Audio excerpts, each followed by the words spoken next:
أعوذ بالله من الشيطان الرجيم.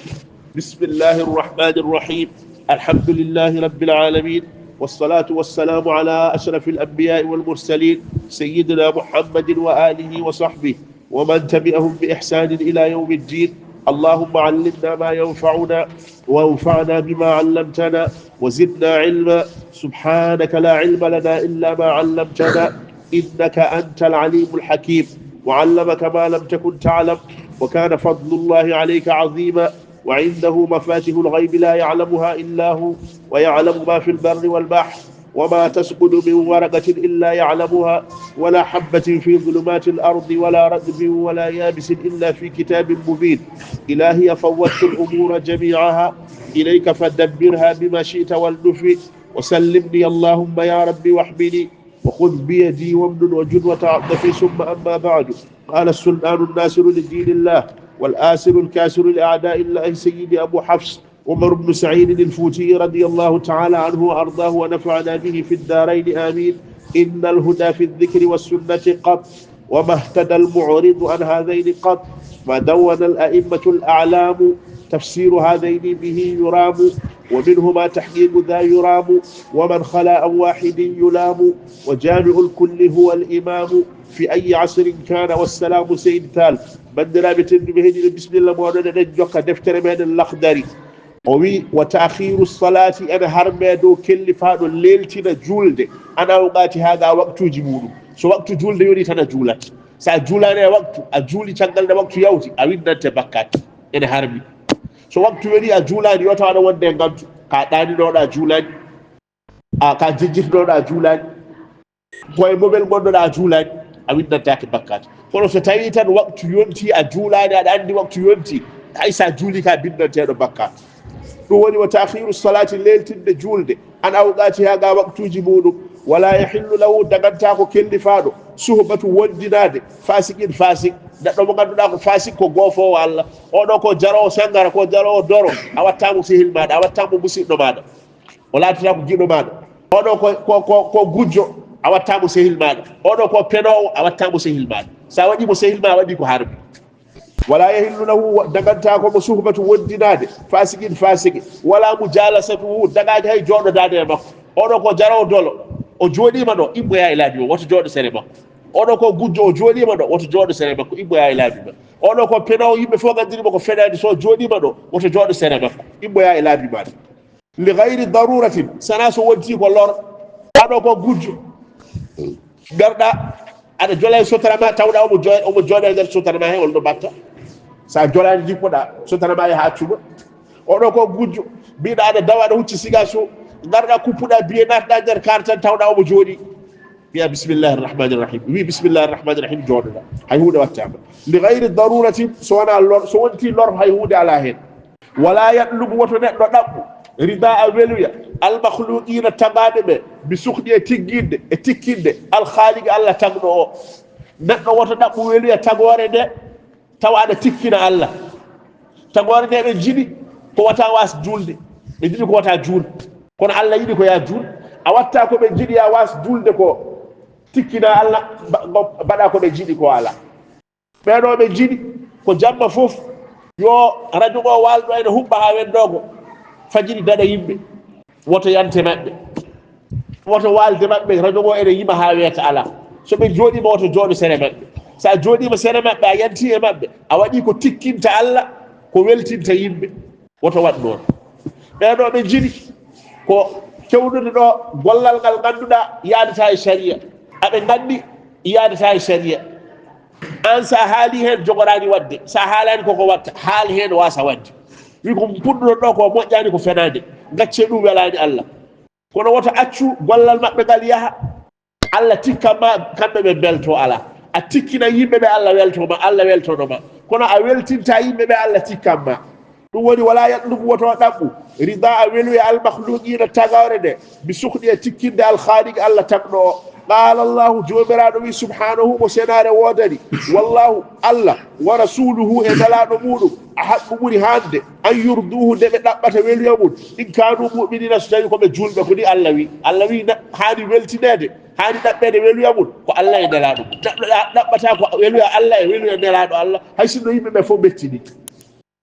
defte ɗe adan ko ni ɗe mbaɗo defte meɗen maliki ko ni mbaɗo masala mo haali fof rewde hen dalil muɗum ɗon fiqhu fuɗɗori ɗo yeeya juuti yimɓeɓe paami daliluji ɗi ɓe itti hen daliluji ɗi wonti ƴiyal fiqhu ɓolal tan kono defte fiqhu ganande kala masala kaalaɗo a rewnan hen aya qur'ana kala masala kaalaɗo a rewnan hen sunna nelaɗo allah sallallah alih w sallam ɗon tawi yimɓeɓe cuwa andude qur'ana o cuwa andude sunna o nde yeehi ha yimɓeɓe fof gandi sunna o gandi qur'ana o ɓe bindi ƴiye sharia ɗe tan tawa alda e daliluji woto yi ɗum mbiya ɓe ganda dalilu aɓe gandi daliluji ɗi aɓe gandi gotel fof kala koɓe kaali ɓe ittata koye hadis kala koɓe haali ɓe ittata koye aya qur'ana aɓe gandi aya o ɓe momte aya o nde wonɗo yimɓe fof gandi aya o wa qala annabi wi alayhi salamu kisal yo wona makko la ɗa'ata ɗoftare alana li makhluqin tagaɗo fi masiyati e wofgol alkhaliq allah tagɗo o woto ɗofto tagaɗo mboofa allah tagɗo o annabi wi ɗon ɗoftare alana tagaɗo tikkinde e wofde allah tagɗo o woto rew e tagaɗo o mbaɗa ko weli ɗum tawa ko mbaɗɗa ko welani allah woto wat ɗon wala yahillu lahu dagantakomo an yafala nde o gollata fiilan gollal hatta yalama sana o anda hukmallahi ñawore allah fihi e gollal ngal woto gollu gollal bawogal wonde foof sana namdoɗa hoko woni hen ñawore allah min de meɗiɗi feccude guesam mba pecce ɗiɗi mi hokka ɓiɓɓaɓe rewɓe ɓe feccere mi hokka ɓiɓɓe wonɓe ɓe feccere ene sella e sharia ma walla sellata namdoɗa anduɓe soɓe mbi ne sella mbaɗa soɓe mbi sellata mbasa wadde min de biti kam o kalis dañoteɗo hen o meɗiɗi feccude ɗum pecce tati feccere wotere nde ɓiɓɓe worɓe ɓeɓama feccere wotere nde ɓiɓɓe rewɓe ɓeɓama feccere wotere nde mbino e hoorem ɓeɓama ene sellama walla sellata namɗo e sharia soɓe mbi ene sella mbaɗa soɓe mbi sellata mbasa wadde ɗum woni wala yahillu lahu dagantakomo an yafala nde o gollata fiilan gollal hatta yalama sana o anda hukmallahi ñawore allah fihi e gollal ngal somo andi ñawore allah o golla so anda ñawore allah wa yas'al al ulama o namɗo anduɓe o yahaw namɗo yo anduɓe so namdima anduɓe wa yaktadi o ñemtina bil muttabi'ina rewɓe li sunnati muhammadin sunna nelaɗo allah sallllahu alayhi wa sallam so namdima anduɓe hol anduɓe ɓe o rewata jokkuɓe sunna nelaɗo allah sallllahu alayhi wa sallam nden noon sukkoɓe noppi amin ene mbiya sunna ɓe yoɓe poftina amin gila deftere amin arwanire wiyete ko cukalel yo jokki sunna amin annabi sallllahu alih w sallam ndeɗo woni deftere arwanire e malikiyankoɓe ndeɗo woni deftere arwanire e suufiyankoɓe gila ndeɗo wiyete neɗɗo yo jokki sunna annabi yoɓe cukkit noppi yimɓe ɓe ɓurani yimɓe andude sunna ɓe gona joom en sunna en to faamuɓe jogui e sunna min jogaki on faamu goto fof e faamu muɗum kono ɓe ɓurani men yidde sunna ɓe ɓurani men nangude e sunna ndeɗo woni deftere malikiyankoɓe arwanire ndeɗo woni deftere suufiyankoɓe arwanire o wiya jokku e anduɓe rewiniɓe sunna nelaɗo allah sallllahu alih w sallam wiyoɓe sunna ɓe jeeya sunna hay goto bammu jeeya sunna o koko tawa ko annabi tawra kala jokkuɗo hen wona sunniyanke faamuji ene ceeri an ko ni paamirɗa sunna jokku hen ma en tawoy toon allah minen wona noon min paamiri sukkit noppi amin wiide ndewe sunna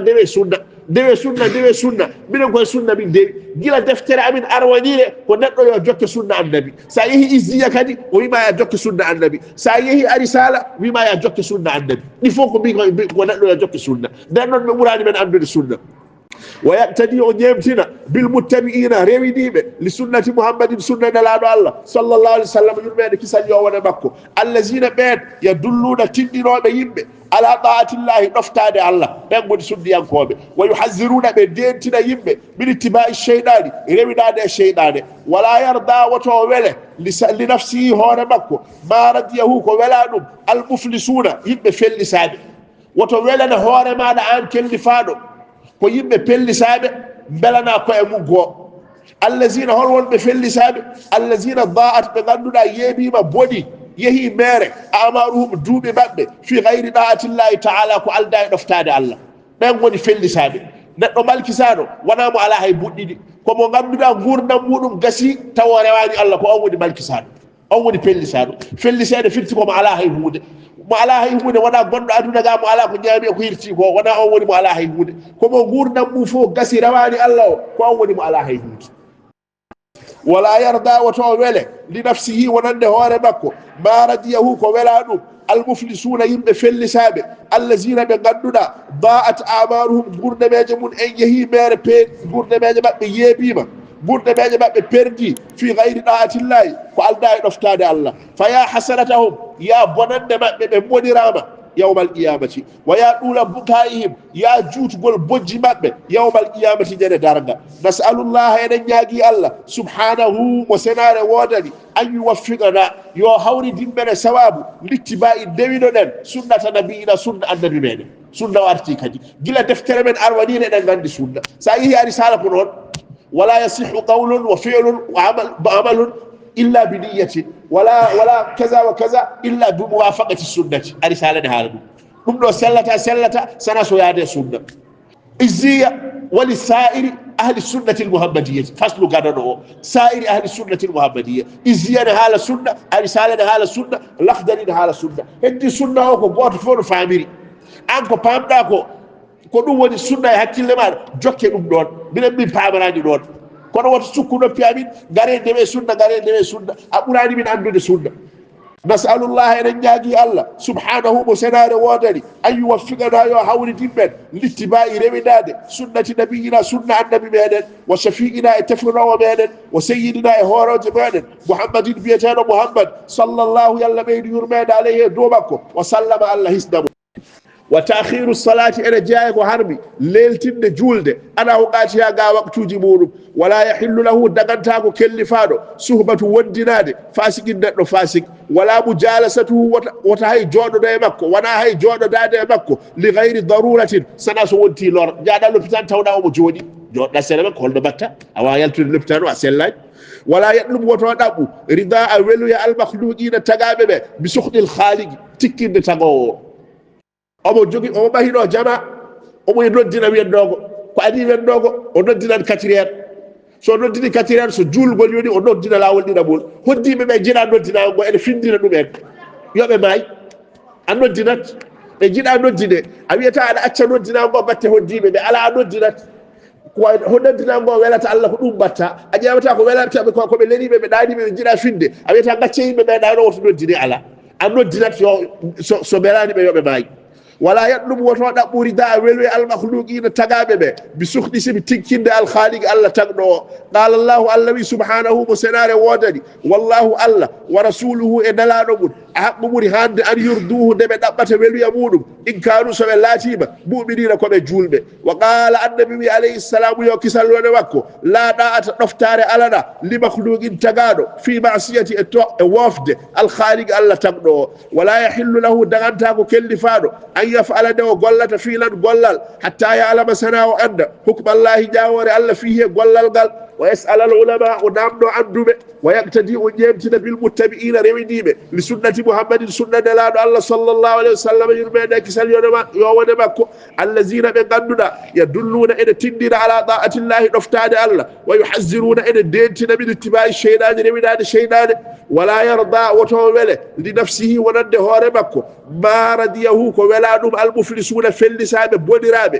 allazina ɓe ganduɗa da'at yeebima perdi woni mere amaruhum gurdameji maɓɓe fi gayri da'atillahi ko alda e ɗoftade Allah taala Allah towɗo fa ya hasanatahum bonan perde maɓɓe perde wodaniɓe wa ya ɗula bukaihim ya juutal bojji maɓɓe yawmal qiyamati jene darga nasalullah eɗen jaagui Allah subhanahu wa senare wodani o an yuwaffiqana yo hawridin meɗen e sawabu littibayi rewidade sunnati nabiyina sunna annabi meɗen wa shafi'ina e tefowo meɗen wa sayyidina e hoorejo meɗen muhammadin biyeteɗo muhammad sallllahu yallah ɓeydi yurmede alayhi e dow makko wa sallama Allah hisna mum